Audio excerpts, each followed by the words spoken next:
মানুষ, গোটা দেশের মানুষ এক কাট্টা হয়ে বিজেপিকে জানেন সরকার থেকে প্রায় হটিয়ে দিয়েছে। কোনো রকমে পাশ করে ক্ষমতায় এসে আবার প্রধানমন্ত্রী হয়েছেন।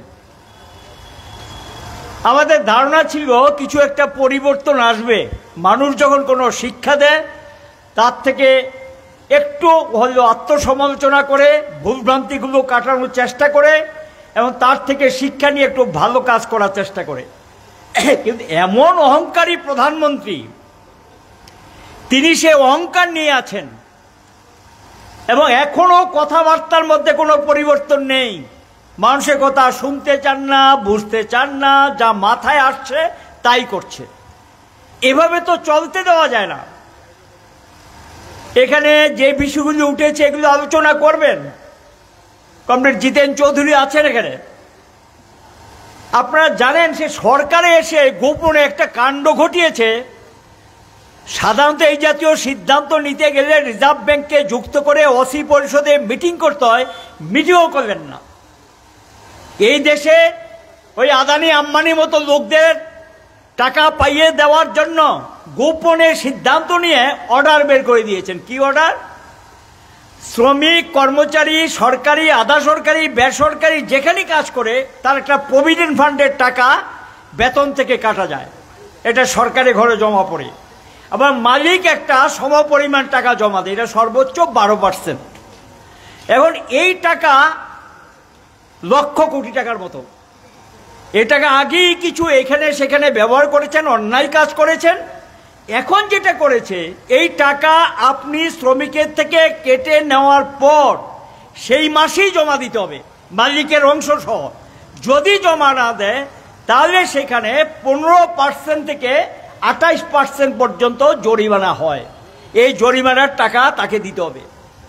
সরকারে এসে নরেন্দ্র মোদীর সরকার কথা নেই, বার্তা নেই, অছি পরিষদে কোনো মিটিং করেনি। অ্যাডমিনিস্ট্রেটিভ অর্ডার, প্রশাসনিক নির্দেশ জারি করে 1% করে দিয়েছে জরিমানা। এতে করে শ্রমিক এবং কর্মচারীরা নাই নাই করে হাজার হাজার কোটি টাকা, এই টাকা তারা আদৌ এই টাকা জমা পড়বে কিনা, পাবে কিনা তার গ্যারেন্টি রইল না। বিপজ্জনক সিদ্ধান্ত এবং বিপজ্জনক দিকে নিয়ে যাচ্ছে। পাইয়ে দেওয়ার জন্য যারা টাকাটা ফাঁকি দিয়েছে, জমা টাকা জমা দেয়নি, এটা তাদের ঘরের টাকা না, শ্রমিকদের টাকা, কর্মচারীদের টাকা, এইটা তারা করলেন। এখন বলুন তো চুপ করে থাকবো কিনা? আমরা কথা বলবো না, প্রতিবাদ করব না? আলবৎ প্রতিবাদ করতে হবে।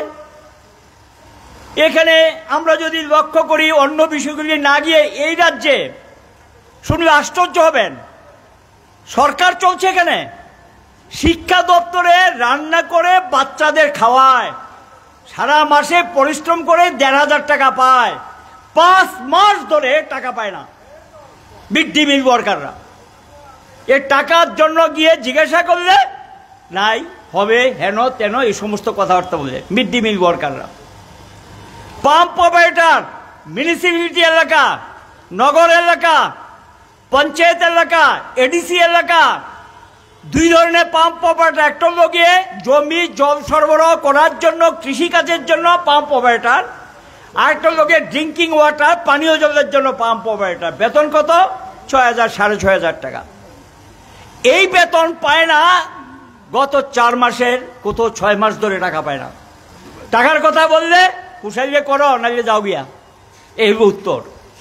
কি চলছে? চলবে? বলেন চুপ থাকবো আমরা?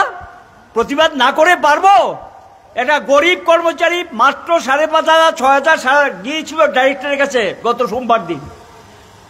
উনি বলছে এটা হয়, এটা মাঝে মধ্যে হয়, এতে কি আছে, পাবে তো, একসঙ্গে পাবে। সংসারটা কে চালাবে? পঞ্চায়েত অধিকর্তা চালাবে?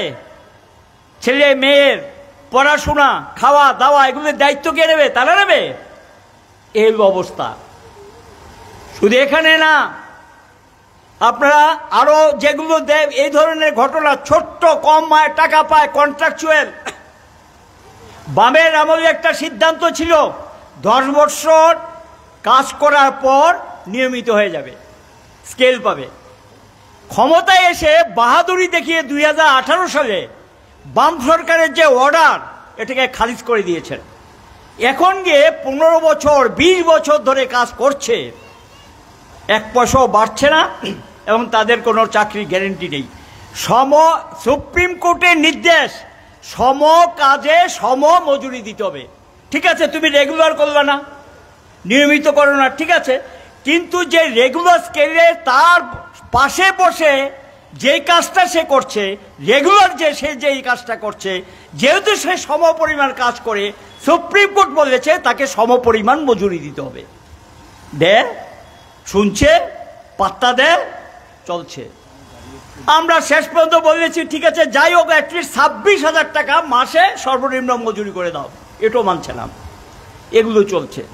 শুনছিলেন বাগানগুলোর অবস্থা কি, লম্বা চোরা বক্তৃতা হয়েছে এখানে। আগের মুখ্যমন্ত্রী ফ্লাও করে তিনি বাগানে বাগানে গিয়ে বলছে 2 ঘন্টা করে জায়গা দিয়ে দেবো, বাড়ি দিয়ে দেবো, বিদ্যুতায়িত করে দেবো, ছেলে মেয়ের পড়াশোনার দায়িত্ব নেব। ভোট দিন এই চা বাগানগুলিতে ত্রিপুরাজ্যে কয়জন ঘর পেয়েছে, কয়জন জায়গা পেয়েছে 2 ঘন্টা বাড়ির জায়গা করার জন্য? সেই বাগানের জায়গায় 2 ঘন্টা করে দেবে, আমরা বলছি আপত্তি নেই। যদিও ব্রিটিশ আমলে একটা আইন আছে, সেই আইনে পরিষ্কার বলা আছে চা বাগানের জায়গা অন্য কোনো কাজে ব্যবহার করা যায় না। এই বিধানসভায় আমরা যখন মন্ত্রী ছিলাম, কংগ্রেস খুব হইচই করেছে, কেন চা বাগানে খালি জায়গায় শ্রমিকরা কোনো কোনো জায়গায় 2-4টা রাবার গাছ লাগিয়েছে, কেন লাগিয়েছে, কেন ব্যবস্থা নেওয়া হলো না? ভীষণ হইচই বাঁধিয়ে দিয়েছেন বিধানসভায়। আমরা বললাম জায়গাটা খালি পড়ে আছে, 2-4টা চা বাগানের খালি জায়গাতে সাধারণত শ্রমিকরা নোংরা জায়গাতে জমি টমি করে, ফসল টসল করে, এটা আগের থেকে হয়ে আসছে, নতুন না। না, এটা বেআইনি কাজ, করা যাবে না। আমরা বলছি ঠিক আছে, করা যাবে না, হবে না। এখন কি হচ্ছে, একটার পর একটা বাগান এগুলি নিয়ে কার হাত থেকে কার হাতে যাচ্ছে, কে মালিক, কিচ্ছুই তো বোঝা যাচ্ছে না। রামের থেকে শাম আবার এখান থেকে টাকা খেয়ে যদুর হাতে দিয়ে দিচ্ছে। এই চলছে, বেশ কিছু বাগানে এই ঘটনা ঘটে গেছে। এতে পিএফের টাকা জমা পড়ে না, শ্রমিকরা মজুরি পায় না, মালিক চলে গেলেন, আরেক মালিক কে আছে তাকেও ধরা যায় না, ম্যানেজাররা জিজ্ঞাসা করলে কোনো উত্তর দিতে পারে না, সেখানে গিয়ে কাজ করে গিয়ে ঠিকমতো মজুরিটা পায় না। এই হলো পরিস্থিতি। মজুরি কত?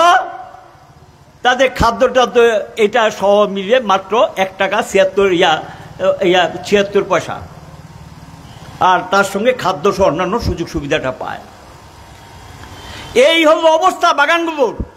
তার মধ্যে গিয়ে এই বাগানের জায়গা আমার পরিষ্কার মনে আছে, বিধানসভায় কমরেড জিতেন চৌধুরী ধরেছিলেন এর আগে, যে কি করে এই বাগানের জায়গা অন্যদেরকে দিয়ে দেওয়া হয় এবং মন্ত্রী কি করে চিঠি দেয়। মন্ত্রী তো চিঠি দিতে পারেন, ইলিগেল। চা বাগানের জায়গা অন্য কাজে হস্তান্তরিত করে দেওয়া, আপনারা দেখেছেন, কিছুক্ষণ আগে কমরেড পবিত্রকর আলোচনা করেছেন। কি করেছে, বাগানের গাছগুলো উপড়ে ফেলে দিয়ে ড্রজার লাগিয়ে বাগানের জায়গা দখল করছেন, আর মন্ত্রী তার প্যাডে চিঠি দিয়ে বসেছেন বাগান ম্যানেজারকে। বেসরকারি বাগান ম্যানেজারকে চিঠি দিয়েছে, বাগানের জায়গা দিয়ে দাও। কি চলছে এগুলো? ওরা জগতের তো একটা সীমা থাকবে, আইন বলতে তো কিছু আছে, আইন কানুন কিছু নেই, যা খুশি তা করা যায়। মন্ত্রী হলে যা খুশি তা করা যায়, যা খুশি করে চলা যায়, চলতে পারে না এইভাবে। এটাই প্রতিবাদ হয়েছে। এরকম শিক্ষা ক্ষেত্র আপনারা শুনছিলেন, এ দুর্নীতি বললে শেষ করা যাবে না। এখানে মোটামুটি 3 দিনে মিটিং করা যাবে, বলতে গেলে এগুলো করা যাবে, কোনো অসুবিধা নেই। সারা দেশে যা কাণ্ড কীর্তি চলছে, যেগুলো ধরা পড়েছে এগুলো শুনবেন। কি ডাক্তার বানিয়েছেন, কি ডাক্তার তৈরি করছেন, তো মানুষ মারার ডাক্তার। 30 লাখ 40 লাখ টাকা ঘুষ দিয়ে পাশ করে বসে যায়, এবং টাকা ঘুষ দিয়ে MBBS এ চান্স পেয়ে যায়। এই ডাক্তার যদি তৈরি হয়, মানুষ বাঁচবে তাদের হাতে, মানুষ রক্ষা পাবে। তো জন তৈরি করছে। এই যে অবস্থা, এটা কিন্তু খামখালির ব্যাপার না, সব মানুষের ভাবার ব্যাপার। স্বাস্থ্য ক্ষেত্রকে কোথায় নিয়ে যাচ্ছেন, শিক্ষা ক্ষেত্রকে কোথায় নিয়ে যাচ্ছেন, কোন লাইনে তারা যাচ্ছেন, এ সর্বনাশের কিনারায় দেশটাকে নিয়ে গেছেন। ভোটের পরে শিক্ষা নেবে, ওই নেয়নি, তবে এইটুকু নিয়েছে, সারা দেশ যখন তুলপাড় এটাকে কেন্দ্র করে শেষ পর্যন্ত স্বীকার করে নিয়েছে। এটা আমার মনে হয় বহুদিন পর নরেন্দ্র মোদীর ক্ষেত্রে, এই সরকারের ক্ষেত্রে একটু ঘাড় নুয়েছেন, বলেছে যে না পরীক্ষাগুলো বাতিল করলাম। একেবারে হাতে নাতে ধরা পড়ে গেছে। তো যে প্রশ্ন নিয়ে গেছে সে স্বীকার করেছে, যে টাকা নিয়েছে সেও স্বীকার করেছে। কি করে অস্বীকার করা যায় বেমালু? সবটা তো অস্বীকার করা যায় না। শেষ পর্যন্ত এটাগুলো বাতিল করেছেন। বাতিল তো করেছেন, যুক্ত যারা তারা তো রেহাই পেয়ে যাবে, তারা তো আপনাদের লোক, দলের সঙ্গে তারা যুক্ত, এদের বিরুদ্ধে আইনানুগ ব্যবস্থা নিতে হবে। এই কথাগুলো আমরা বলছি, এই কথাগুলো নিয়েই আপনাদের সামনে আমরা উপস্থিত হয়েছি। আমাদের বক্তব্য, দেশ রক্ষা সংগ্রামের জন্য আপনাদের কাছে আমরা আবেদন জানিয়েছিলাম। আমাদের রাজ্য যদি ঠিকঠাক মতো ভোট হতো, মানুষ যদি ভোট কেন্দ্রে গিয়ে ভোট দিতে পারতেন সকল মানুষ, তাহলে এরা এখানে জিতার কথা ছিল না। যাই হোক, ওরা জিতেছে, ওরা দুটো আসন জিতেছে, এরা দিল্লিতে সরকার করেছে। কাজে এই রাজ্যের মানুষের অবস্থাটাকে এটাও বুঝতে পারছেন, পঞ্চায়েতে নির্বাচন করবে। আমরা গিয়েছিলাম পরশুদিন, স্টেট কমিশনারকে জিজ্ঞাসা করলাম, বলছে এটা তো আপনাদের সময় ছিল না অনলাইন সিস্টেম। অনলাইন সিস্টেম তো দরকার ছিল না বামফ্রন্ট সরকারের সময়। সব দলের লোক নমিনেশন দাখিল করতেন, সবাই নির্বাচনের প্রতিদ্বন্দ্বিতা করতেন, মারপিট নেই, কিচ্ছু নেই। 20%, 15 থেকে 20% পঞ্চায়েত বিরোধীরা জিততেন। বিরোধীরা মানে তখন কংগ্রেসের কথা আমি বলছি, বিজেপি বা টিউজেস যারা ছিলেন তারা জিততেন, কোনো অসুবিধা ছিল না, কোনো কমপ্লেন ছিল না। তো এখন তো এমন পরিস্থিতি যে নমিনেশন দাখিল করা যাবে না। আপনারা জানেন 96% আনকন্টেস্টেড জিতেছে 2019 সালে। সারা দেশের মানুষ হাসে ত্রিপুরার কাণ্ড কীর্তি শুনলে। তিনিও মাথা নাড়ছেন, হ্যাঁ ঠিকই তো, ঠিকই তো, ঠিকই তো। তো বললাম এই কারণেই ব্লকগুলিতে তো যাওয়া যাবে না, অনলাইনে নমিনেশনের ব্যবস্থা করুন। আমরা বলেছি অনলাইনে নমিনেশনের ব্যবস্থা করুন, পার্টির পক্ষ থেকে আমরা বলেছি যে এইগুলি তো আমার হাতে নেই, দেখি সরকার কি করে।